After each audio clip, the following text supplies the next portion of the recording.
तो current affairs के आज के सेशन पे हम कई सारे मुद्दों पर बहुत डिटेल में चर्चा करने वाले हैं और ये वो मुद्दे हैं जो कि आपकी परीक्षा के दृष्टिकोण से मोस्ट इम्पॉर्टेंट है। करंट को लेकर के जितना मैं आपको बताता जा रहा हूँ पूरा भरोसा रखिए और इत्मीनान से इसको याद करते जाइए। याद करते जाएंगे, रिवीजन करते जाएंगे तो जो भी पढ़ रहे हैं वो आपके लिए आने वाले समय में भी बहुत कारगर रहने वाला है। ठीक है, चलिए पहला करंट अफेयर्स आपका जो है वो है राज्य ऊर्जा दक्षता सूचकांक। राज्य ऊर्जा दक्षता सूचकांक। अब ये सूचकांक है 2021-22 का। वैसे तो ज़्यादा टाइम नहीं हुआ इसको आए हुए, ये 10 अप्रैल को सूचकांक आपका जारी हुआ था, 10 अप्रैल 2023 को। ठीक है, फिर से एक बार बता रहा हूँ, राज्य ऊर्जा दक्षता सूचकांक। ठीक है, अब इस सूचकांक को जारी किया जो नवीन और नवीकरणीय ऊर्जा मंत्री के द्वारा इसको जारी किया गया। तो ये ऊर्जा मंत्रालय के द्वारा जारी किया गया। किसके द्वारा जारी किया गया? ऊर्जा मंत्रालय के द्वारा। ठीक है, इसको बनाया किसने? बनाने के लिए एक संस्था है alliance for energy efficiency economy. Alliance for energy efficiency economy, AEEE, ये एक संस्था है। Alliance for energy efficiency economy एक संस्था ये है और साथ में ऊर्जा दक्षता ब्यूरो है। तो विद्युत मंत्रालय के अंतर्गत ही जो आपका ऊर्जा मंत्रालय, उसी के अंतर्गत क्या है कि विभाग है ऊर्जा दक्षता ब्यूरो। इन दोनों के सहयोग से बना आपका ऊर्जा दक्षता ब्यूरो।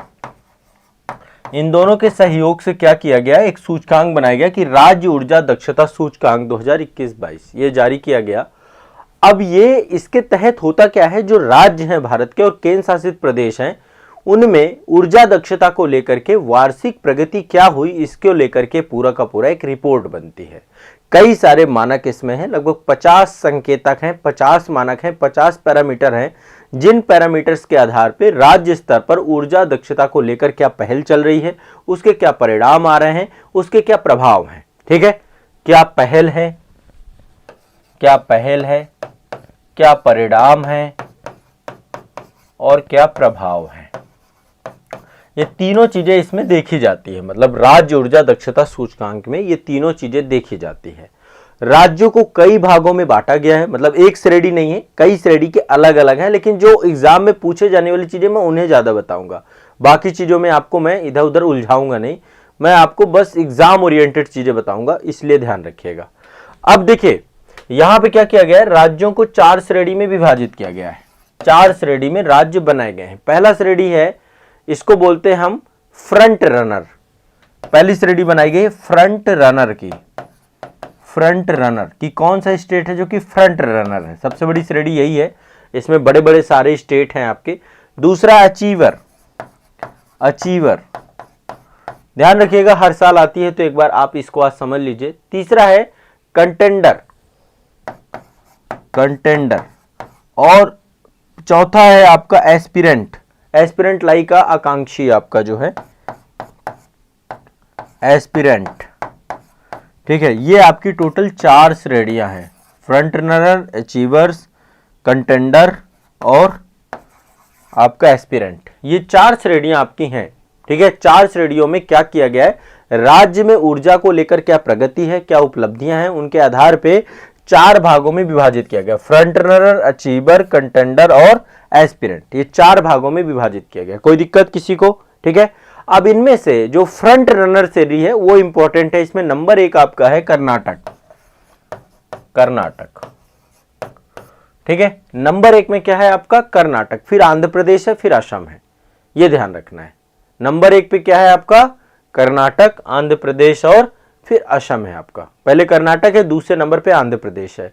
अचीवर श्रेणी की बात करें तो अचीवर श्रेणी में मतलब इसमें अंक भी अलग रखे गए। जिनके 60 से ज्यादा नंबर है उनको फ्रंट रनर पे रखा गया है, जो मानक है उनपे।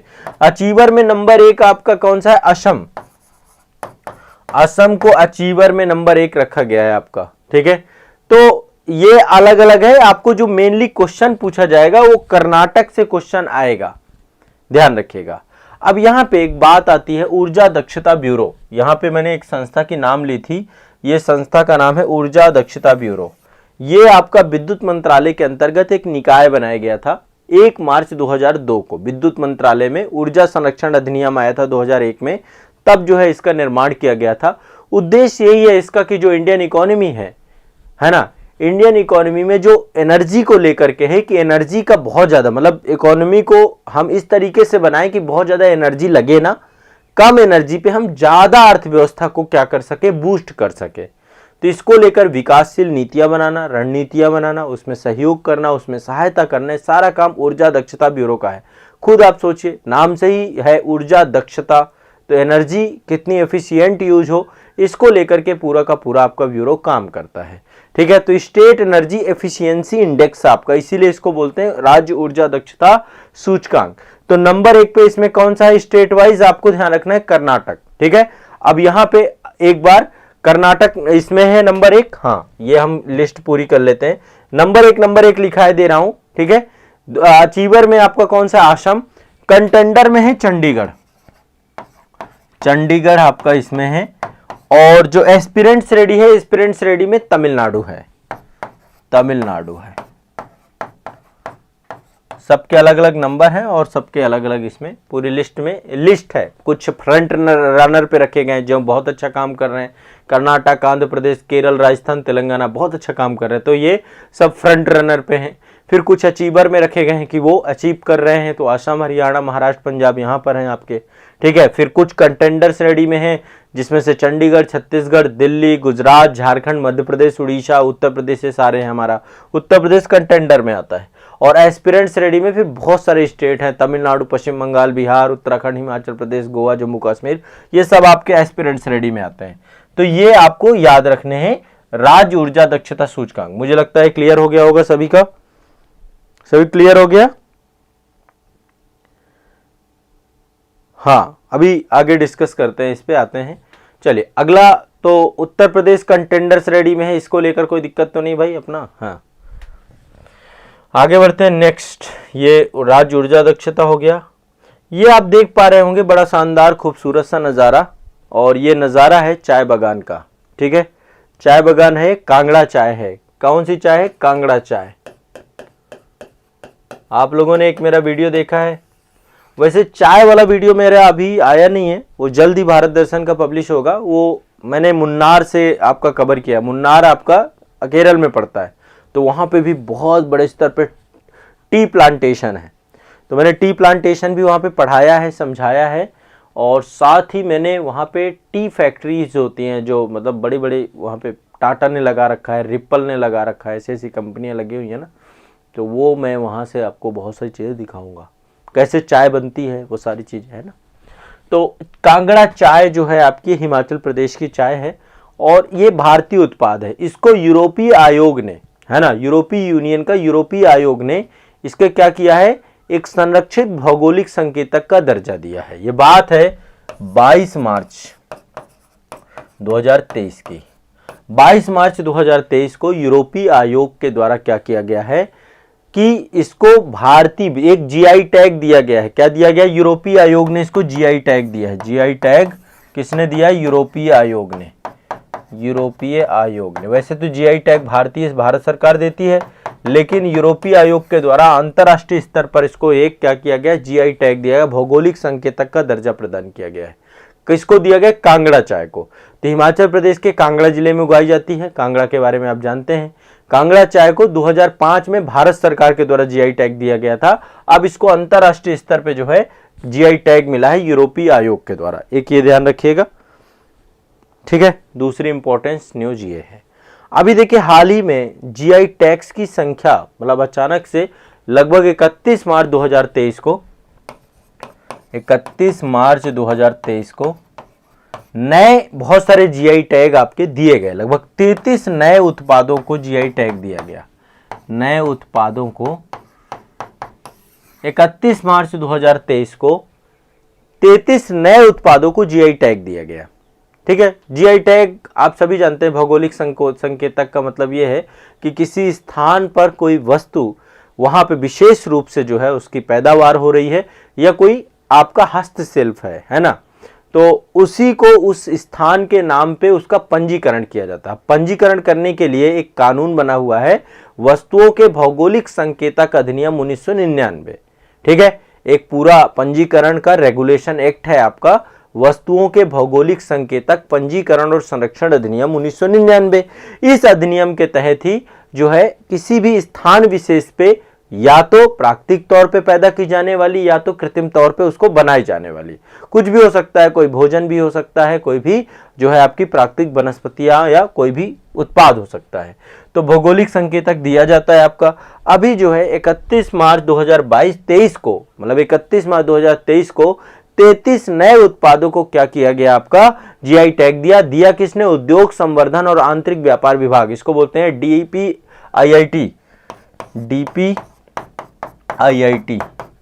ये संस्था है, ठीक है, ये संस्था है उद्योग संवर्धन और आंतरिक व्यापार विभाग, इस विभाग के द्वारा दिया गया आपका। क्लियर है ना सभी को। तो जीआई टैग 33 नए उत्पादों को मिला है। उत्तर प्रदेश के कई सारे उत्पाद, 10 उत्पाद हमारे उत्तर प्रदेश के हैं। एक तो बनारस का पान है, मैं ऐसे नाम ले रहा हूं, मैं पूरे लिखवा नहीं सकता हूं, आप एक बार सर्च करके लिख लेना, मैं नाम ले रहा हूं। उत्तर प्रदेश में बनारस का पान, दूसरा रामनगर भाटा, रामनगर का भाटा जानते हैं ना, बैगन है ना। इसके बाद बनारस का लंगड़ा आम भी अभी बहुत सारी किस्म के आते हैं, मलिहाबादी का दशहरी आम, लंगड़ा आम, सफेद आम, बहुत सारे आम आते हैं, चौसा आम। तो बनारस का लंगड़ा आम, इसको भी जो है जीआई टैग दिया गया है। हाथरस की हींग, इसको भी दिया गया। आप लिखना चाहो तो लिख भी सकते हो, बट मैं बहुत फास्ट बोल रहा हूं।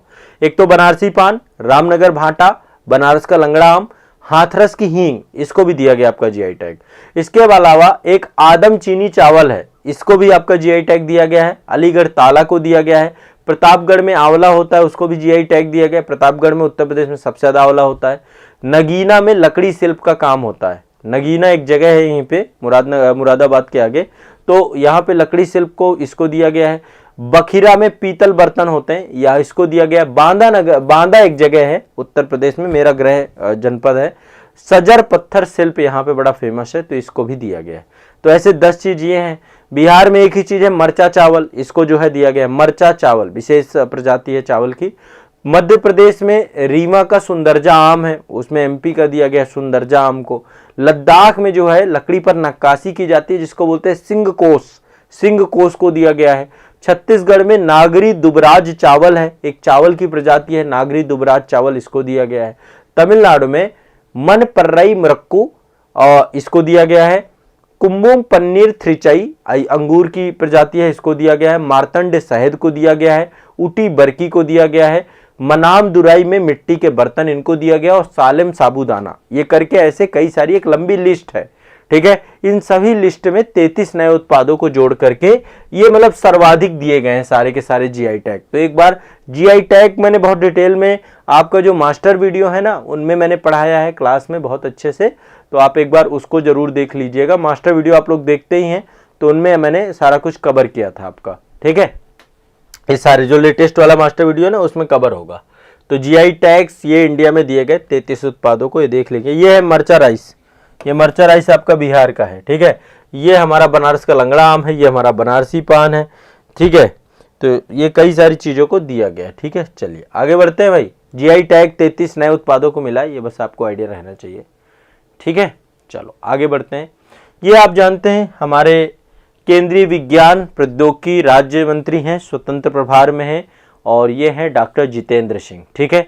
अभी इनके द्वारा राष्ट्रीय जीवोम संपादन एवं प्रशिक्षण केंद्र, ये 5 जनवरी की बात है, 5 जनवरी 2023 को इन्होंने क्या किया है, एक संस्था का जो है उद्घाटन किया है, जिसका नाम है राष्ट्रीय जीनोम एवं प्रशिक्षण केंद्र। क्या नाम है? राष्ट्रीय जीनोम एवं प्रशिक्षण केंद्र। डॉक्टर जितेंद्र सिंह के द्वारा केंद्रीय विज्ञान एवं प्रौद्योगिकी राज्य मंत्री हैं, मोहाली में किया गया है। कहां पे किया गया? मोहाली पंजाब में, ठीक है। तो मोहाली पंजाब में जो है राष्ट्रीय कृषि खाद्य जैव प्रौद्योगिकी संस्थान परिसर है, उसी परिसर में जो है आपकी स्थापना की गई है इसकी, ठीक है। मोहाली पंजाब में राष्ट्रीय कृषि खाद्य जैव प्रौद्योगिकी संस्थान परिसर है, उसी में उद्घाटन किया गया है किसका? राष्ट्रीय जीनोम संपादन एवं प्रशिक्षण केंद्र का, ठीक है। तो ध्यान रखिएगा इसका उद्देश्य क्या है। ये चाहता है कि जीनोम संपादन से जुड़ी हुई जितनी भी चीजें हैं उनमें युवा शोधकर्ताओं को प्रशिक्षण और मार्गदर्शन प्रदान करना और इस दिशा में काम करना। ठीक है, तो ये भी आप ध्यान रखिएगा। क्लियर है, स्पष्ट है? चलिए आगे बढ़ते हैं नेक्स्ट। तो ये पूरा प्रोग्राम था और इसी में इन्होंने संबोधन भी किया है ना। इसमें इन्होंने 4 दिवसीय अंतर्राष्ट्रीय सम्मेलन भी बुलाया था, आईफैन बोलते हैं उसको। ये खाद्य और पोषण से जुड़ा हुआ था, आईफैन का भी इन्होंने वहाँ पे आयोजन हुआ था, उद्घाटन किया था। चलिए आगे चलते हैं। देखो, हरित हाइड्रोजन को लेकर कई सारी चीज़ें मैं बता चुका हूँ और भारत का पहला हरित हाइड्रोजन मिश्रण परियोजना का प्रारंभ हो चुका है, एनटीपीसी ने किया है। ठीक है, 4 जनवरी 2023 को ये आपका शुभारंभ हुआ था। भारत की पहली हरित हाइड्रोजन मिश्रण परियोजना 4 जनवरी 2023 को एनटीपीसी के द्वारा किया गया है, ये ध्यान रखना। क्लियर है? एनटीपीसी के द्वारा कहाँ किया गया है? कवास टाउनशिप, सूरत। कवास एक जगह है आपकी, टाउनशिप है आपकी, ये टाउनशिप अल्टरनेटिव एनर्जी के तौर पे है आपका। ये कहाँ पड़ता है? सूरत में। सूरत कहाँ पड़ता है? सभी जानते हैं, गुजरात में। ठीक है, तो यहाँ पे एनटीपीसी ने क्या किया है? नेचुरल गैस नेटवर्क के अंतर्गत आपका हरित हाइड्रोजन परियोजना का शुरुआत किया है। ठीक है, ये एनटीपीसी और गुजरात गैस लिमिटेड है, जीजीएल जिसे हम बोलते हैं, दोनों के संयुक्त प्रयासों से स्टार्ट हुई है ये परियोजना। ठीक है, तो प्रधानमंत्री नरेंद्र मोदी ने 30 जुलाई 2022 को इसकी नींव रखी थी और इसके माध्यम से सूरत के जो कवास टाउनशिप वाले जितने भी घर हैं उसमें हाइड्रोजन के माध्यम से जो है क्या हो जाएगी? गैस अवेलेबल कराई जाएगी, प्राकृतिक गैस जो है, नेचुरल गैस यहाँ पे उपलब्ध कराई जाएगी। तो ये भी ध्यान रखिएगा, एक बहुत इंपॉर्टेंट परियोजना के तौर पे आपका ये है। ये आप देख पा रहे होंगे, इसके बारे में सभी जानते हैं, ये वंदे भारत एक्सप्रेस है। क्या है? वंदे भारत ट्रेन। ठीक है, हावड़ा को न्यू जलपाईगुड़ी से जोड़ने वाली वंदे भारत एक्सप्रेस का शुभारंभ किया गया है। किसका शुभारंभ किया गया है? वंदे भारत एक्सप्रेस का। ठीक है, हावड़ा से न्यू जलपाईगुड़ी, ये जगह आप सभी जानते हैं कलकत्ता में पड़ती है। तो 30 दिसंबर 2022 की बात है ये। आपको पता है भारत में अभी सेमी हाई स्पीड ट्रेनें चलाई जा रही हैं, बुलेट ट्रेन की बात तो हो रही है, लेकिन अभी सेमी हाई स्पीड ट्रेनों में वंदे भारत एक्सप्रेस आपकी चालू हुई है। तो प्रधानमंत्री नरेंद्र मोदी ने वर्चुअल माध्यम से हरी झंडी दिखाकर इसको रवाना किया था। हावड़ा को न्यू जलपाईगुड़ी से जोड़ेगी आपकी। ये आपकी 7वीं वंदे भारत एक्सप्रेस है, 7वीं। तो भारत के हर एक हिस्से पे वंदे भारत एक्सप्रेस लगातार आपकी चल रही है। ठीक है, तो ये आप ध्यान रखिएगा। और मतलब अभी आने वाले समय पे लगातार वंदे भारत, पहली वंदे भारत आपकी कब चली थी? 15 फरवरी 2019 को। कहां चली थी? नई दिल्ली से बनारस को जोड़ती है। पहली चली है 15 फरवरी 2019 को वंदे भारत 2019 को। कहां से? नई दिल्ली टू वाराणसी, नई दिल्ली से वाराणसी, ये आपकी जोड़ती है। और अभी प्रधानमंत्री जी के द्वारा लगातार वंदे भारत ट्रेनों का जो है अनावरण किया जा रहा है। अभी हाल ही में प्रधानमंत्री जी ने केरल में पहली जो है वंदे भारत वहां केरल में भी स्टार्ट की है और ये तिरुवनंतपुरम को कासरगोड से जोड़ेगी। कासरगोड एक आपका जिला है, तिरुवनंतपुरम राजधानी है। तिरुवनंतपुरम को कासरगोड से जोड़ेगी। 25 अप्रैल 2023 को जो है मोदी जी ने एक काम ये भी किया है, ये भी लिख लीजिए। 25 अप्रैल को एक वंदे भारत, 16वीं वंदे भारत चालू की गई है। ठीक है, तो हावड़ा से जलपाईगुड़ी वाली आपकी कैसी थी? ये 7वीं थी। तो आपकी अभी केरल में भी स्टार्ट की गई वंदे भारत 25 अप्रैल 2023 को। ठीक है, तो वंदे भारत बहुत सारी ट्रेनें स्टार्ट की है। पहली वंदे भारत मैंने आपको बताया 15 फरवरी 2019 को स्टार्ट हुई थी। वंदे भारत ये आपकी स्टार्ट हुई है, नई दिल्ली से बनारस को जोड़ती है। ठीक है, कानपुर होते हुए जाती है। और ये 7वीं हावड़ा से जलपाईगुड़ी और ये 16वीं है आपकी जो कि तिरुवनंतपुरम को कासरगोड से जोड़ेगी। तो ये भी आप ध्यान रखिएगा। ठीक है, तो एक तो ये वंदे भारत एक्सप्रेस है आपकी। ठीक है, दूसरा कवास टाउनशिप सूरत में आपका जो है हरित हाइड्रोजन प्रोजेक्ट आपका हो गया। ये आपका जो है एक प्रोग्राम है, राष्ट्रीय जीनोम संपादन एक संस्था है, इसको जो है 5 जनवरी 2023 को अनावरण किया गया। 33 नए जीआई टैग्स आपके नए आए हैं, इनके बारे में चर्चा है। और ये कांगड़ा की चाय है, इसको यूरोपीय आयोग के द्वारा जीआई टैग दिया गया है। और ये आपका जो है राज्य ऊर्जा दक्षता सूचकांक है। इसमें से जो मैंने श्रेणियां बताई आपकी, फ्रंट रनर में नंबर 1 में कर्नाटक है, फिर आपका अचीवर है, फिर अचीवर में असम है, कंटेंडर में आपका चंडीगढ़ है और फिर एस्पिरेंट्स रेडी है। ये कुछ श्रेणियां हमें देखने को मिलती हैं। तो करंट अफेयर्स के अंतर्गत आज के सेशन में ये महत्वपूर्ण टॉपिक आप सभी के मैंने कवर किए। अब इनको याद कर लीजिए, रट लीजिए, ठीक है। निश्चित तौर पे देखिए, मैं एक तो आशा करता हूँ कि आप लोग प्रॉपर नोट्स बना रहे होंगे।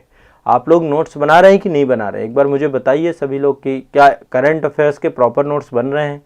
शॉर्टकट में चीज़ें बताता हूँ, बहुत ज़्यादा चीज़ों को डिटेल में आप लोगों को नहीं पढ़ना है, डिटेल की ज़रूरत नहीं है। मैं बहुत अच्छे से जितना ज़रूरत है उतना आपको देता हूँ, ज़रूरत से ज़्यादा पढ़ना किसी काम का नहीं। विष्णुदेव कुमार जी कह रहे हैं सर गरीब के लिए ये ट्रेन है क्या? इस ट्रेन में तो सिर्फ एसी की बोगी है। देखिए एक चीज़ समझिए, गरीब के लिए तो ट्रेनों की बात करें तो स्थिति ऐसा नहीं है कि बहुत अच्छी है। अब तो किराया लगातार बढ़ता जा रहा है ट्रेनों का भी, है ना। और जनरल के डिब्बे तो मुश्किल ही होते हैं ट्रेनों में, है ना। जनरल के डिब्बे होते ही नहीं हैं बहुत सारी ट्रेनों में, कुछ ट्रेनों में हैं। तो अब तो सारा कुछ जितना भी है सब रिजर्वेशन क्लास है, और अफोर्ड कर पाना अपने आप में बहुत ज़्यादा, मतलब अब फेयर बहुत बढ़ता जा रहा है। चाहे रोड ट्रांसपोर्टेशन की बात करें, चाहे वो रेलवे ट्रांसपोर्टेशन की बात करें, तो किराया तो बढ़ रहा है। सही कह रहे हैं, ये मुद्दा है आपका। नोट्स बना रहे हैं सभी लोग। संदीप राय जी बहुत बढ़िया, शुभ कह रहे हैं फर्स्ट डे से बना रहे हैं। फर्स्ट लेक्चर से महेश रीवा जी भी बना रही हैं, ईसा जी भी बना रही। ठीक है, किसी दिन नोट्स चेक करूंगा आप लोगों के, किसी दिन मैं नोट्स चेक करूंगा। नोट्स आप लोग के टेलीग्राम में मंगवाऊंगा, तो नोट्स का पीडीएफ बना के रखना।